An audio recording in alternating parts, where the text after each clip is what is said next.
So every time there is pain that's promised, I want you to understand God's presence is promised as well. There's a promise that goes with the pain. It's a package deal, okay? We got to see that, yes, pain is guaranteed, but God makes promises that go with it as well.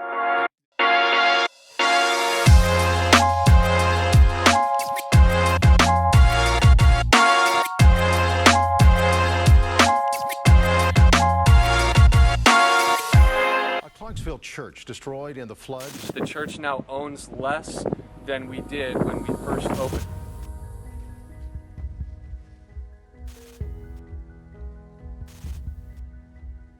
When you go through deep waters, I will be with you. When you go through rivers of difficulty, you will not drown. When you walk through the fire of oppression, you will not be burned up. The flames will not consume you. We never stop. If Jesus hasn't returned yet, and we still have breath in our lungs, we refuse to sit back, slow down, or give up. We will keep going until everyone knows Jesus, or we die trying. Come hell or high water. Now, what we've been doing over this series, this is week 3. Each week we've been going back to Isaiah 43, verse 2, which is kind of the heartbeat of the book and this series. And it's a promise, the promise of God to the nation of Israel, speaking ahead into the future. When you come out of captivity, even when you're in captivity, he's giving them these promises. And Isaiah 43, verse 2, here's how it's worded. We've been pulling principles from this. It says, when you go through deep waters, I will be with you. And when you go through rivers of difficulty, you will not drown. And when you walk through the fire of oppression, you will not be burned up. The flames will not consume you. So far, in the first 2 weeks, we've gotten 2 principles from that verse. The first one, just as way of reminder, we talked about how walking in victory involves walking through pain. Pain is just, we're just learning to embrace the reality that pain is part of the pathway of our obedience. The wording in Isaiah 43:2 says, when you go through the rivers of difficulty, when you are in the fire of oppression, not if. It's just part of the journey. And then if you were here last week, I hope you were encouraged by what we talked about. We talked about this big principle that what God brings you to, he's going to bring you through. Anybody encouraged by that thought? That if you're on the border of or going through something, the wording in Isaiah 43:2 says it doesn't say that we pass out in the river of difficulty or burn up in the fire of oppression, but that we go through these things. And we talked about how the same shepherd that's in the valley with you is the same God that goes with you through the hellfire and the high water.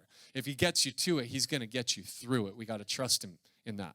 So today I want to give you a third principle, and each week as we've been pulling these principles from Isaiah 43:2, they're springboarding us into kind of the heart of the message. So today I want to give you a third principle from Isaiah 43:2, and here's what it is. For all of life's pain, there is always a promise.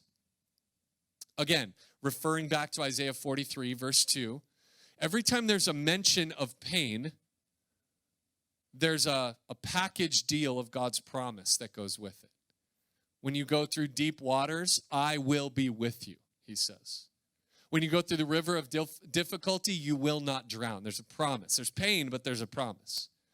When you go through the fire of oppression, you will not be burned up. The flames will not consume you.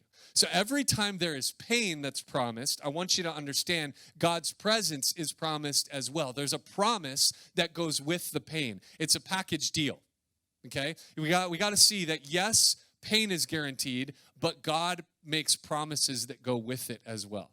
They go together, just like the Chick-fil-A sandwich with the pickle, all right? They go together. It's a package deal. So life's going to have pain, but God provides his promises. Now, I want to throw out a question for us today.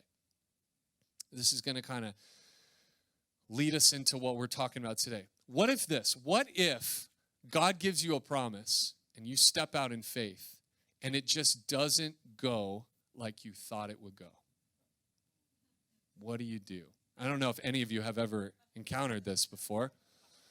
I certainly haven't. It's been amazingly perfect and so easy along the way of following Jesus. Absolutely not. If you're following Jesus, you understand that there's going to be promises that you're given that in the moment, maybe even years, decades in, it's like, man, what happened?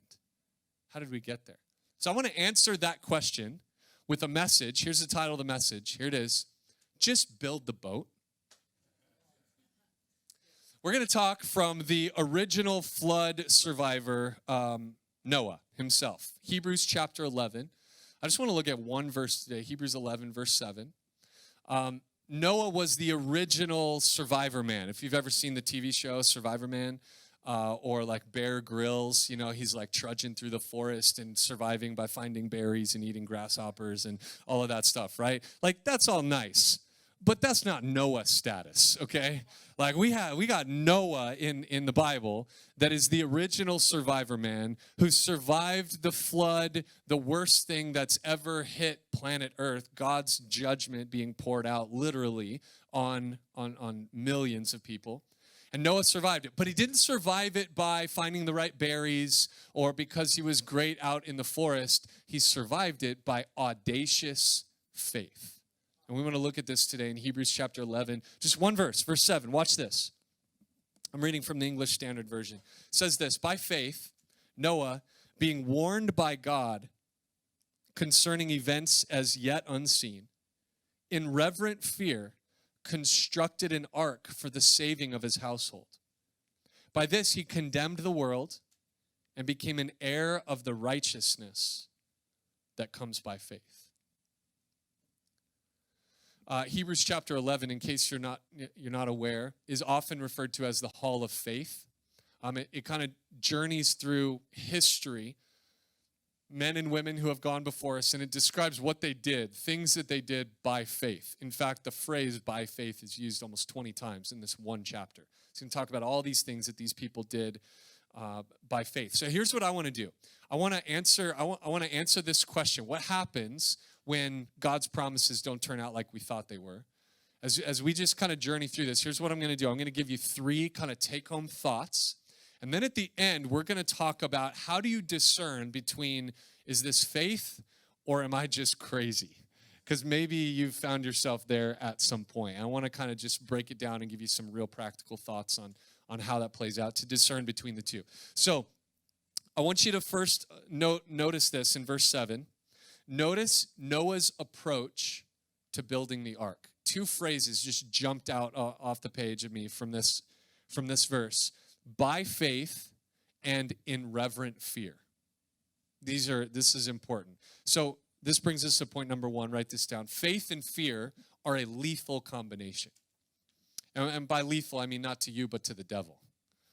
In the spiritual battle that we are in, faith and fear are a powerful, lethal weapon that we have been given by the Lord.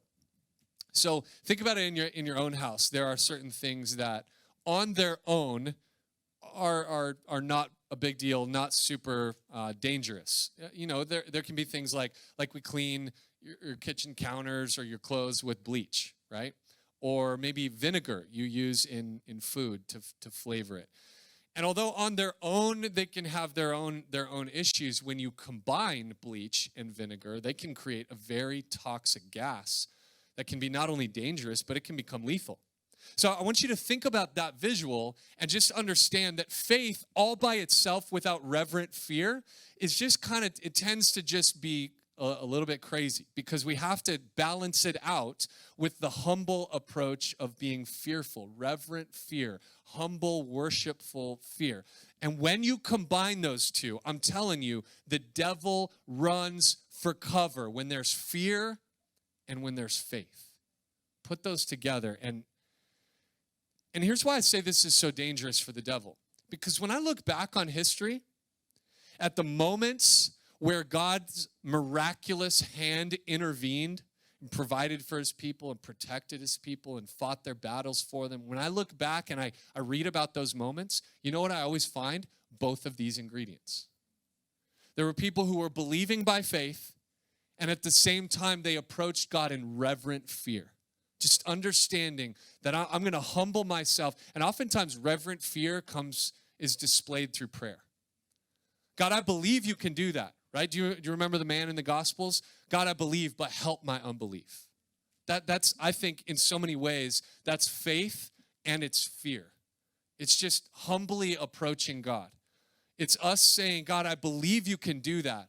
But God, I'm just going to submit my will and my plans and my weakness to you. That's the fear. Understanding how holy and powerful and great and gracious our God is, that's the fear. And then believing by faith that God can do something. Now, let me just also correct, because there are some people who you will hear preachers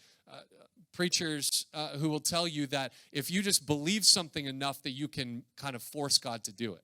Like you can faith things into existence. Can I just correct that? That is just not biblical at all. Just because you believe enough in it doesn't mean God has to do it. It's not that. Faith has to be accompanied by reverent fear. But faith is powerful by itself as well. Think about times in the Gospels where Jesus would go to the next town and it said he couldn't do many good works there because they didn't believe. So when we have both, faith and fear, Noah says, by faith, in reverent fear, when we approach this, I just believe this combination moves the miracle-working hand of God. And again, we're not forcing him to do it. But man, he honors this faith and this reverent fear. Okay? Now, let's take this a step further. Because we can't just have faith and fear. Here's a second thought, if you want to write this down. True faith leads to bold obedience. So again, I want to, verse 7, look at this. By faith, in reverential fear, he constructed the ark. It led him to do something, okay? His faith wasn't just on the inside, but it actually changed what he did on the outside. That's an important thing for us to understand, that true faith is going to lead us into action. Now, I think that probably if you grew up in church like I did, I grew up like going to Sunday school on Sunday. I had like my church clothes. I had my church shoes. They were shiny. I only wore them on Sunday. Had like penny loafers with a little penny in the front, okay? Little tassels on them, fake leather. They were awesome. Only wore them on Sundays.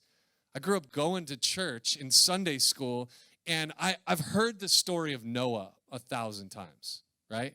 And I imagine if you grew up at all around church hearing the story of Noah, you've probably, we're at a disadvantage because we may have lost some of the awe of this story. Because a lot of times I think the story of Noah gets just kind of like watered down for kids' Bibles, you know? And we just are like, oh, Noah, I love Noah. Petting zoo, floating petting zoo, like I wish I could have been there. It's so great, right? No, you don't want to be there. You don't want to be anywhere close to that. Can I just remind you that the flood was God's horrific judgment on mankind, wiped out millions worldwide, so bad that when it was over, God put a rainbow in the sky and goes, I'm not going to do that again. It was bad, okay? Only 8 people survived. 8 people survived. So the perspective, I think when we think of like Noah on a felt board, we just kind of lose the awe of how massive this step of faith was for Noah. Noah didn't just build a boat. This is not just like a canoe that he put together in his garage with the door closed. This was a boat of unprecedented size. And by the way, most scholars will tell you that Noah lived in an age where it didn't rain. People didn't have boats. Like, I don't know about you in your neighborhood, but I have neighbors who have boats. There's a reason for that, because you can take them out on the weekend because we have a river, okay? Like in Noah's day, you didn't own a boat because what would you do with it? There weren't just bodies of water. You don't have a lake house. This didn't happen. So here's Noah just building a boat, not a kayak, not a canoe, not a pontoon boat, not even a big yacht, but the biggest monstrosity of a boat you could even imagine. On his front yard, I guess. I don't know where he built it, but like, and here's this guy willing to believe that God is He's going to do what he said he was going to do. And so by faith, in reverent fear, he constructed the ark. So if you really believe God, it'll lead you to do some seemingly crazy things at times. For instance, build a boat. Or my family story, move across the United States to plant a church. I left my job, I left our community to move to a city that had nothing so far. People were like, wait, what are you doing and where are you going? How are you going to pay for it? I'm like, I don't know, but I just know we're supposed to do it. As you believe, as you trust God, God's going to lead you to do things that maybe in the moment seem a little illogical. Some of you, God is leading you to take a step of faith and trust him. As you know, you're in a job that you're not supposed to be in any longer. But what's tying you down is, well, how am I going to fund it? I got to make money. But if God's told you to step out, like, trust him with it. Don't you think he could probably handle that stuff? He's really great at running the universe, it turns out. He could probably take care of your rent. And like, if he's leading you, then you're going to be willing to do some things that seem a little crazy. I've heard stories of people starting nonprofit organizations and forgiving people who deeply wounded them. How do you do that? By faith, in reverent fear. That's how you do it. Because here's the whole point. By faith, in reverent fear, he constructed the ark. What does it look like? What does your construction look like? And what I mean by that is your faith and your fear, when you combine them, what kind of step of faith is that going to lead you to take? Because you cannot tell me, listen very closely, you cannot tell me that you have the Spirit of God living inside of you that crushed the grave and raised Jesus from the dead, and you're still living the same now as you were before you knew Jesus. You can't tell me that. Like, if you have actually come into contact with the living God, you can't just be the same person. By faith, in reverent fear, you're going to start taking steps of faith. Now, it'll be a process. Some grow quicker than others.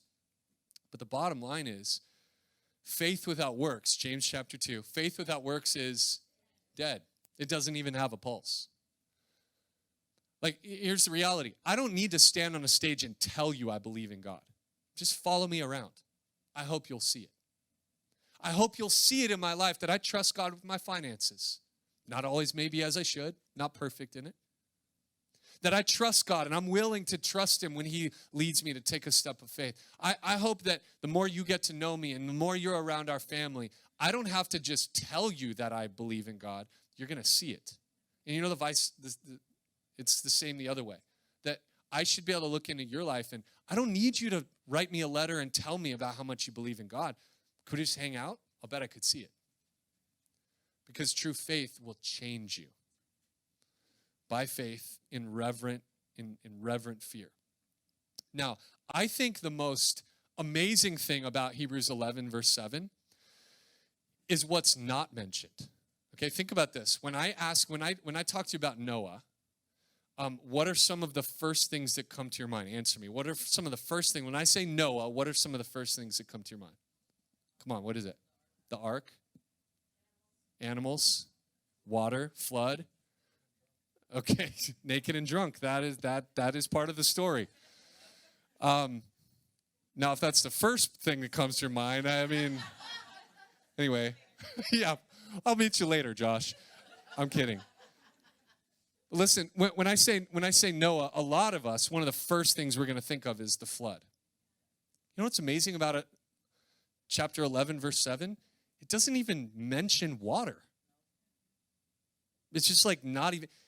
The flood was the biggest event in Noah's life. Hundreds of years on planet Earth. He spent years of his life preparing for this. And the one verse that sums up his life doesn't even mention that, oh yeah, there was a worldwide flood in his day. Doesn't even say it. Why is that so important? Well, because Hebrews chapter 11 is not about what God did. It's about what people did by faith. That's the context. So here's a third thought for you. Write this down. I hope this is encouraging. Obedience is up to us, and the results are up to God. Okay? So this kind of just blows my mind. Because let's ask another challenging question here. It says in Hebrews 11, verse 7, that Noah became an heir of righteousness. Here's a wild thought. What if it had never flooded? Would Noah still have inherited righteousness? Okay, some of you are nodding. Others of you are like, I don't know, I'm not going to say anything. Listen, would Noah have still inherited righteousness if it never flooded? If God said it was going to flood and it never flooded, would Noah have inherited righteousness? Of course. Because, and here's why. Because it doesn't say that he became an heir of righteousness that comes by the flood, right? It says he became an heir of righteousness that comes by faith. So, come on, I hope this is an encouraging word for somebody here today, because Noah, listen, God did not tell Noah, save lots of people from the flood. He said, build the ark, right? He didn't tell you, make sure your failing marriage doesn't fall apart. He said, love your spouse and pray for them. He didn't tell you to go save that the salvation of your neighbors and friends is on your shoulders. He said, love them and speak truth to them and set an example to them. That's what he said. He didn't say heal people. He said, come, bring them to me and let's talk about it. Pray about healing.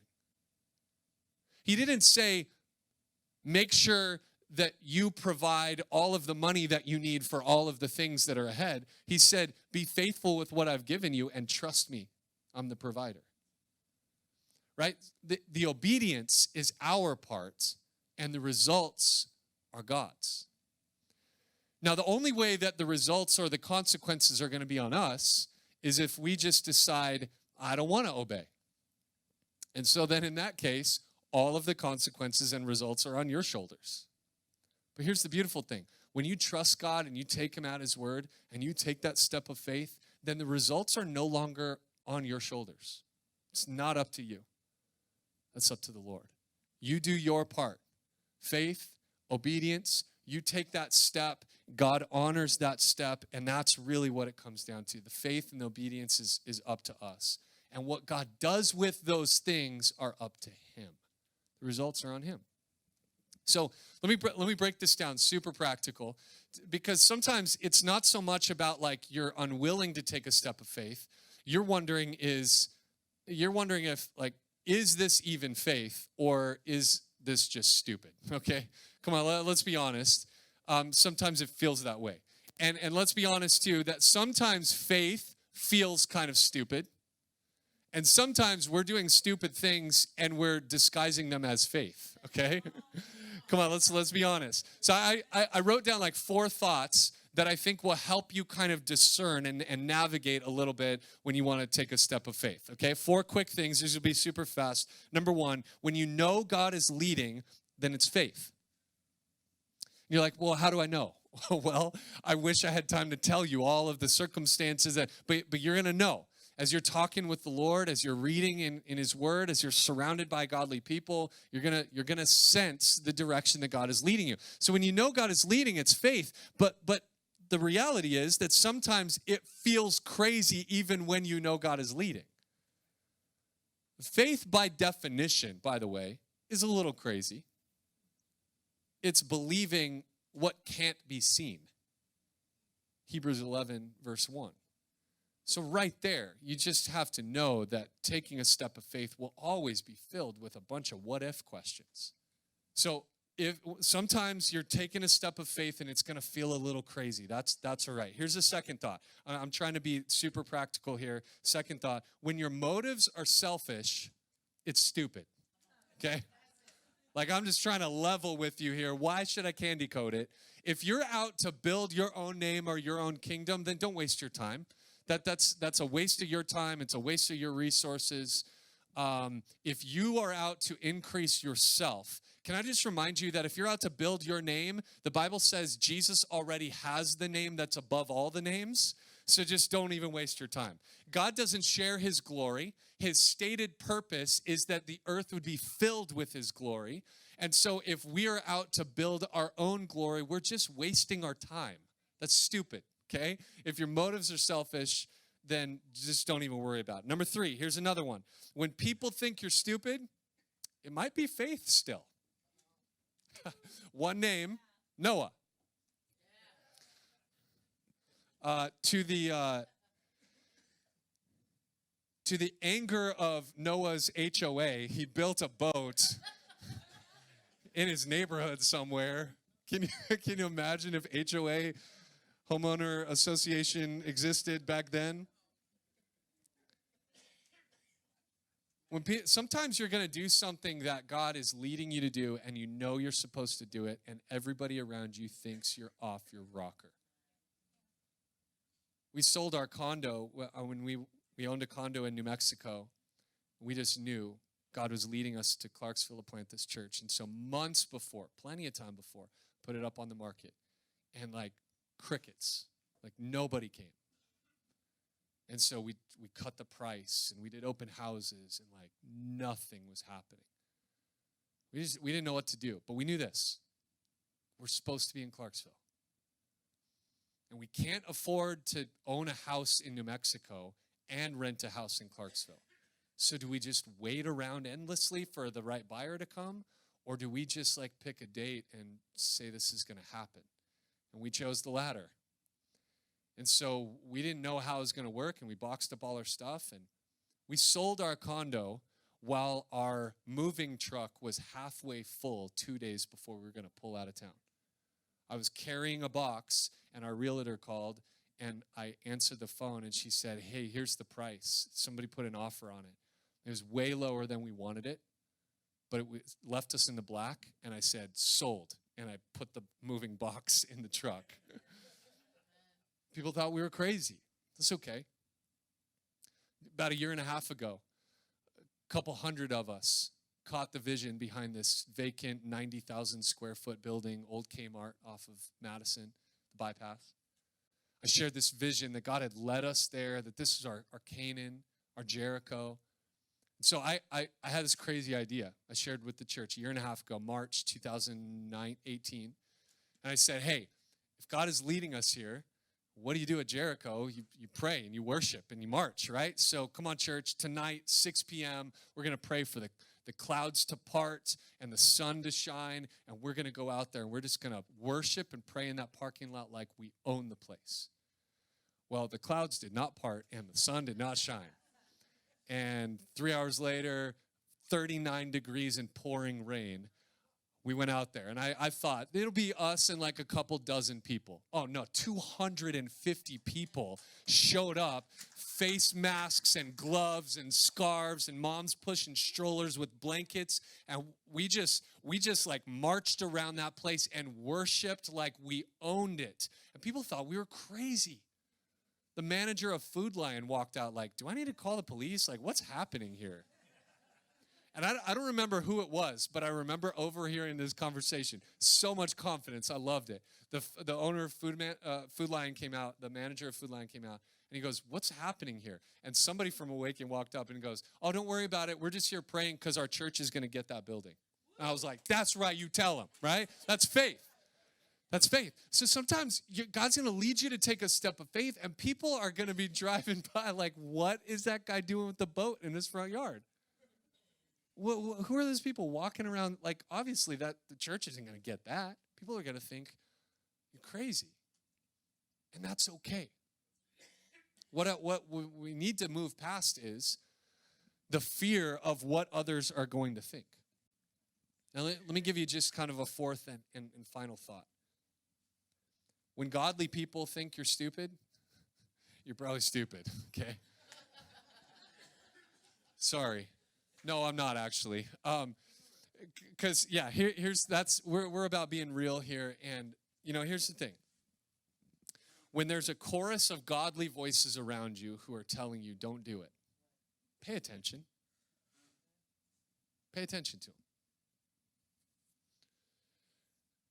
And I speak from experience on this. There have been times where I've pushed through with a decision, done something that all of the godly people around me told me it probably shouldn't do. Didn't make a lot of sense. I don't know if now's the right time. And for whatever reason, I stubbornly pushed through on it, and I hurt people, damaged relationships, regretted it. Proverbs 11 says that there's safety in a multitude of counselors. So when there's a chorus of godly people around you telling you don't do it, then listen. Now, I make the assumption that you have a chorus of godly people around you. We all need that. If you don't have that, welcome to the body of Christ. There's a lot of great people around here who maybe can at least relate to what you're going through if they haven't already been down that road. We need to all, myself included, surround ourselves with godly people who are going to help us make wise decisions. So let me also just remind you about people and the voices we're allowing to speak into our lives. Let me just remind you that sometimes God will use people to direct us, but sometimes the devil uses people to distract us. So God's voice always needs to be the loudest. And then as through prayer and through God's word, we discern the voices that are in our lives. So I know we talked about a lot today, but here's what I want you to do. Just build the boat. Just like build the boat. What does that look like? What's the boat in your life? I don't know. But think about it. For Noah, if the flood never came, that was okay because Noah did his part. If we never get Kmart, that's okay because we did our part. We're doing our part. I still circle it every day and pray. Now there's cars filling out the parking lot and stores going in, and that's okay. I'm just going to go there and pray until God redirects me, and if we never get it, it is not a failure. We stepped out in faith, right? So we just trust God with all the results and the outcome, and we can't control all that stuff. All we can do is take a step of faith and obey. So what does it look like for you to build the boat? What are the areas in your life that God has been telling you it's time to step out? It's time to take this leap of faith. I've given you the resources. I've given you the power. I've given you what you need to do this. Now build the boat. What's holding you back? Is it fear? Is it just like worry about what's going to happen? We need to learn to trust God that He's got us. He's gone before us. He goes with us. And He's in it, empowering us to take that step of faith.